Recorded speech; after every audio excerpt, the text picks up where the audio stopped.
Joining us now, North Carolina Congressman Mark Meadows, Florida Congressman Matt Gaetz, both members of, thankfully, the one group in Congress that keeps their promises, stands on their principles, the Freedom Caucus.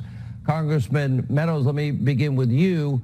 First, let's talk about the meaning of getting Baghdadi, but more importantly, there were even Republicans critical of the president's policy in Syria, but it was this president that took away the rules of engagement and beat the caliphate completely in Syria. Now they got its leader, the leader of ISIS.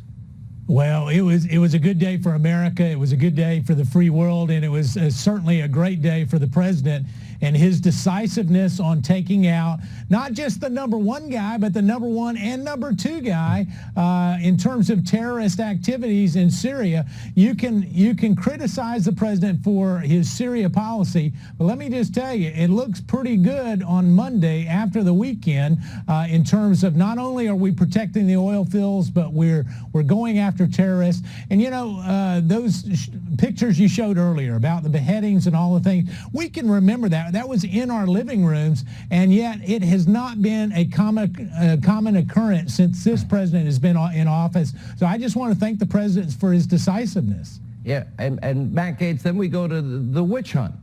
I've read on this program again and again, Politico, they confirmed, in fact, there was election interference in 2016 by Ukraine. For 3 years now, we've heard about the dangers of foreign interference in our elections.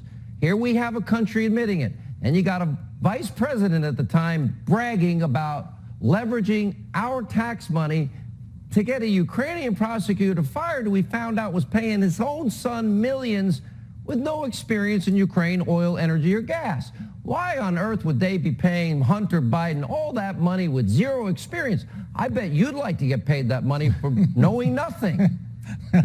Well, I hope I know a little more than nothing, but I would say that, you know, Hunter Biden is not exactly the kind of guy you expect to go and resolve international disputes. According to reporting by The New Yorker, he hasn't even resolved his own dispute with Hertz rental car for leaving a crack pipe in a crashed vehicle. So not exactly an international man of mystery. But I think what you see, Sean, is that Donald Trump is innocent and the deep state is guilty. And when you've got Mr. Durham out there with an investigation that transitioned from an administrative review to a criminal investigation, that is a hat tip that there was some catalyzing event that caused the Attorney General and Mr. Durham to seek the ability to have that criminal process at their disposal. I also think Durham probably frightens the deep state a lot more than even the FISA review, because the Durham investigation is the investigation that goes deepest into the Obama White House. And so that's where I think you'll see people like Clapper and Brennan implicated. And you're seeing they're all trying to get out ahead of this story. We saw it with Comey, but you're right, because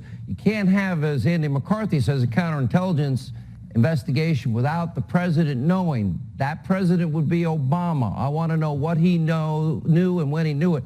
Let me ask you this, Congressman Meadows. We've got the IG report coming out. On the heels of that, we're going to get the Durham report. What are you expecting Americans are going to hear, and how shocked will they be at their findings?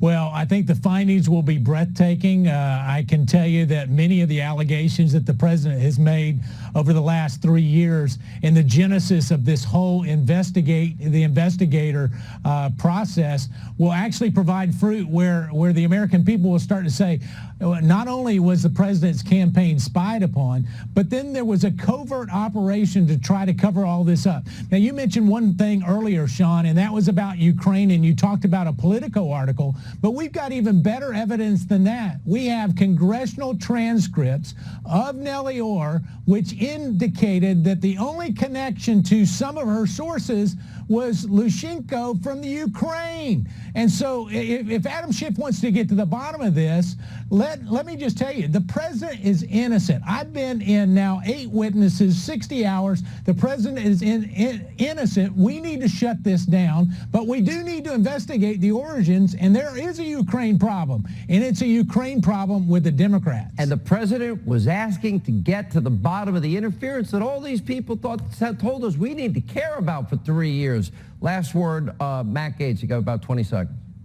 The strongest evidence to me that Ukraine was involved is from a court in the Ukraine. A court in the Ukraine found that there were improper actions by the Ukraine to get involved in the U.S. elections. A court in Ukraine determined that election interference took place in their country against our elections. Correct. Checkmate. This is going to get interesting. Buckle up. Every Republican better vote no on Thursday. We're watching.